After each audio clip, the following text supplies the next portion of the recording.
See What I See, exclusive on Spotify.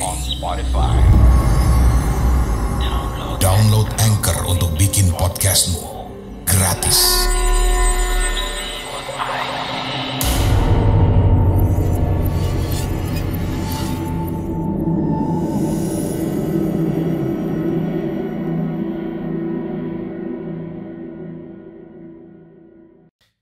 Ya, Assalamualaikum warahmatullahi wabarakatuh warga Sukawadi semua. Ketemu lagi bareng saya Raden Ruli di Mencekam ya, di malam Jumat ini. Ini harusnya sih tayang malam Jumat ya. Kali ini saya akan bercerita tentang sebuah kisah yang dikirimkan oleh seseorang yang tidak ingin disebutkan namanya, tentang sebuah pengalaman masa kecilnya di sebuah desa di tahun 90-an ya. Dimana di desa itu belum semua rumah tersentuh oleh aliran listriknya. Artinya lampu-lampu itu gak semua rumah punya lampu gitu ya, lampu listrik ya. Beberapa masih menggunakan lampu patromak atau apa yang disebutnya lampu cempor, atau ya tiap daerah punya namanya masing-masing. Kami di desa kebanyakan bermata pencaharian sebagai petani ya, karena banyak ladang, ya pokoknya hampir semua bercocok tanam gitu ya. Bahkan buah juga banyak gitu ya, sampai buah duren. Kami cocok tanam buah duren juga gitu ya. Ya mungkin sebagian dari warga Sukawadi semua sudah menerka-nerka di mana tempat lokasi ini gitu ya. Jarak antar rumah di desa kami masih cukup renggang gitu ya, tidak serapat sekarang. Dan di desa kami itu ada sebuah rumah gubuk ya, lebih tepatnya. Jadi ada yang sudah rumahnya bertembok, tapi beberapa masih menggunakan bambu gubuk, beneran gubuk gitu ya. Dan rumah ini dihuni oleh seorang kakek yang sudah cukup sepuh lah ya. Kakek ini cukup mengundang banyak belas kasihan ya, karena kakek ini hidup sendiri yang sebenarnya masih punya anak-anaknya yang seharusnya ya bisa mengurus si kakek ini. Karena sudah renta, kakek ini juga punya beberapa penyakit yang rasanya miris gitu ya kalau nggak diobatin gitu. Ya beberapa dari kami sudah cukup banyak membantu si kakek ini. Anak-anaknya ada di kota, jadi memang beberapa anak-anak remaja atau beberapa anak-anak yang sudah lulus sekolah atau bahkan yang tidak sekolah gitu ya, itu banyak yang merantau ke kota gitu ya demi menambah mata pencaharian di desa kami untuk keluarganya, termasuk anak si kakek ini. Saya sih dulu masih SD ya, jadi nggak tahu tuh anak-anaknya kerja apa gitu, nggak ngerti. Nah, kakek ini tinggal rumahnya tuh kayak daerah rawa gitu lah ya, banyak lahan-lahan yang tempat-tempat untuk bercocok tanam, agak rimbun, beberapa tempat yang dipenuhi ilalang gitu ya. Dan di seberang rumah si kakek ini ada pemakaman kecil ya, entah itu punya keluarga siapa gitu. Dan di situ ada makam panjang ya. Biasanya kalau makam panjang tuh orang-orang yang bisa dibilang yang dituakan, sesepuh atau pendiri di desa itu biasanya ya. Nah, saya dan teman-teman waktu itu masih SD ya. Kalau sore itu ada kegiatan mengaji dari jam 3 sampai sebelum maghrib ya. Habis asar sampai sebelum maghrib. Nah, kalau emang si guru ngajinya ini ada pekerjaan lain ya, kadang ya kita ngajinya habis maghrib. Jadi dulu tuh masih penerangan masih pakai obor gitu ya. Jadi habis maghrib, jadi kita ada masjid ya, kemudian sholat maghrib. Nah habis maghrib tuh kita ngaji di masjid itu. Dan terus kalau pulang, baik berangkat maupun pulang, kita tuh melewati rumah si kakek ini. Dan kalau lewat rumah kakek ini, kami sering dengar suara batuknya yang parau, terus kemudian nafasnya yang berat gitu ya. Ya itu sudah menjadi hal yang biasa kami lalui hampir tiap hari ya. Ya kami kadang sambil nengok, kakek ada di dalam gitu kalau pintunya kebuka gitu. Suatu saat si kakek ini kena penyakit yang dulu tuh, kalau sekarang kayaknya udah gak ada ya. Dulu tuh banyak lumayan, namanya penyakit kaki gajah. Dan sampai seiring berjalannya waktu, kakek ini dipanggilnya kakek kaki gajah gitu.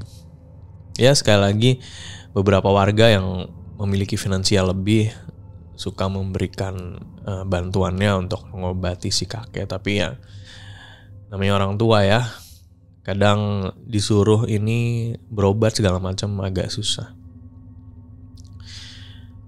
Kakek gajah semakin hari semakin renta dan semakin dihinggapi banyak penyakit sampai akhirnya kakek gajah ini meninggal dunia. Dan tanpa satu keluarga pun kakek gajah ini dimakamkan gitu ya, tanpa disaksikan keluarganya. Yang mana memang alat komunikasi dulu itu memang masih sangat jarang sekali gitu ya, apalagi di desa kami gitu ya. Wartel tuh kayaknya adanya di kota aja gitu. Dan kalaupun ya ada wartel, kita nggak tahu nomor telepon anaknya. Kakek gajah meninggal dunia. Sebenarnya dalam beberapa hari setelah meninggalnya kakek gajah gitu ya, itu nggak pernah ada kejadian apa-apa. Saya sempat masuk ke rumah kakek gajah ini karena beneran nggak dikunci aja gitu, rumahnya gubuk dan dalamnya tuh ya masih ada tempat tidur si kakek gajah ini. Terus kemudian beberapa alat makan dan perabot yang sebenarnya sudah usang, juga alat tungku untuk masak gitu ya, masih ada di situ semua. Yang bikin merindingnya, ini saya sama teman-teman nih, karena aktivitas mengaji itu masih terus berjalan, kami tuh masih aja sering dengar suara batuk dan suara berat dari gubuk itu ketika kami lewat. Ketika lewat, di antara kami ya, teman-teman saya dan teman-teman mengaji itu ketika sudah mendengar itu langsung lari gitu, langsung lari. Bahkan kalau nggak mendengar pun, kalau melewati rumah kakek gajah ini kita lari. Sampai suatu waktu ada beberapa orang yang datang untuk, katanya sih dia nih mewakili anaknya kakek gajah untuk menggusur gubuk itu untuk nantinya dijadikan rumah. Tapi waktu itu siang habis duhuran, orang yang datang ketika baru mau observasi gitu ya, belum sempat ngerubuhin gubuknya, baru masuk ke dalam, tiba-tiba si orang ini lari. Orangnya nggak banyak ya, cuma bertiga kurang lebih. Lari kabur, katanya ada hantu. Siang-siang ada hantu. Aneh banget. Oke, itu cukup rame ya. Nah yang kedua, datang lagi yang masih bilang kalau itu adalah utusan anaknya.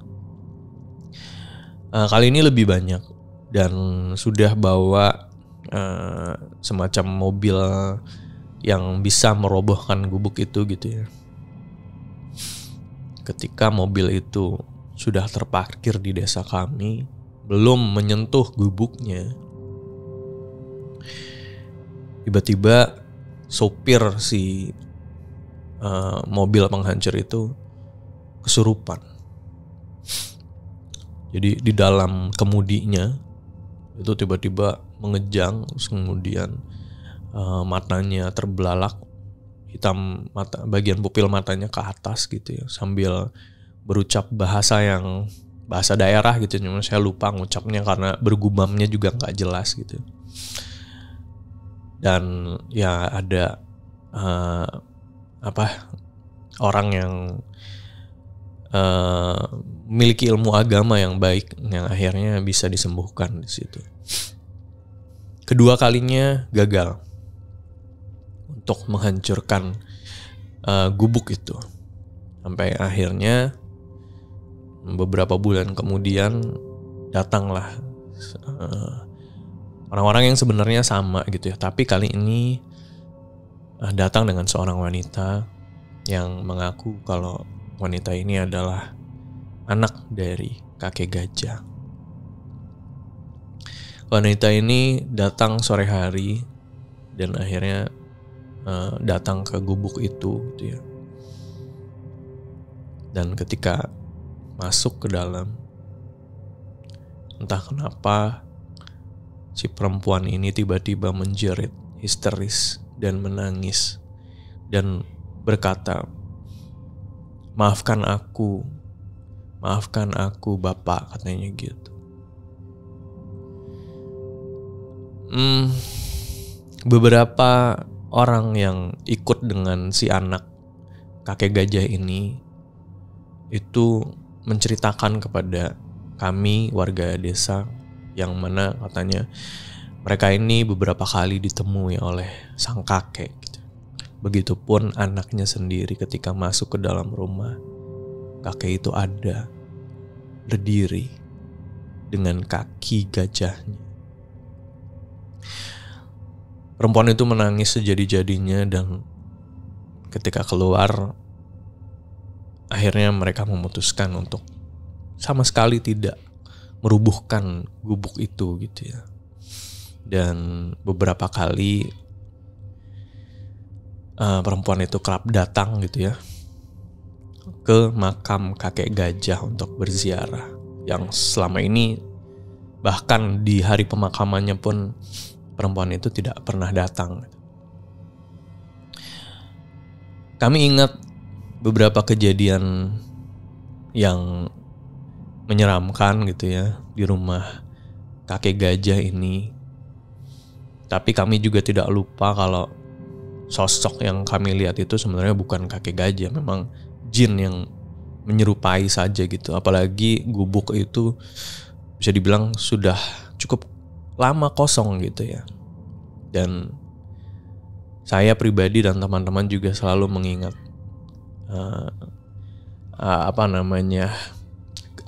perbuatan baik kakek gajah gitu ya. Jadi dulu ketika lebaran itu kan kami suka berkeliling rumah gitu ya untuk silaturahmi, dan kami dapat angpau gitu, angpau lebaran. Nah, begitupun kita bersilaturahmi ke kakek gajah. Tapi kita paham ya, kita nggak berharap apa-apa dari kakek gajah ini. Bahkan uang yang kita dapat dari orang-orang lain pun suka kita sisihkan untuk kakek gajah gitu, yang walaupun kakek gajah bilang jangan, nggak mau, kakek nggak mau katanya gitu. Bahkan kakek ngasih biskuit dan kue-kue yang dia dapat dari tetangga ke kita gitu.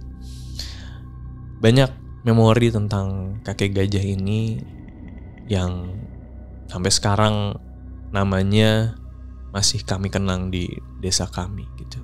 Ya walaupun gubuknya sekarang udah nggak ada. Itu dia untuk mencekam kali ini. Terima kasih warga Skoudi yang sudah mendengarkan. Jangan lupa kalau warga Skoudi semua punya cerita horor, silahkan dikirim aja ke email di podcast.ceritahoror@gmail.com. Dan jangan lupa di subscribe YouTube ini, di share, di komen. Dan saya Raden Ruli pamit. Wassalamualaikum warahmatullahi wabarakatuh.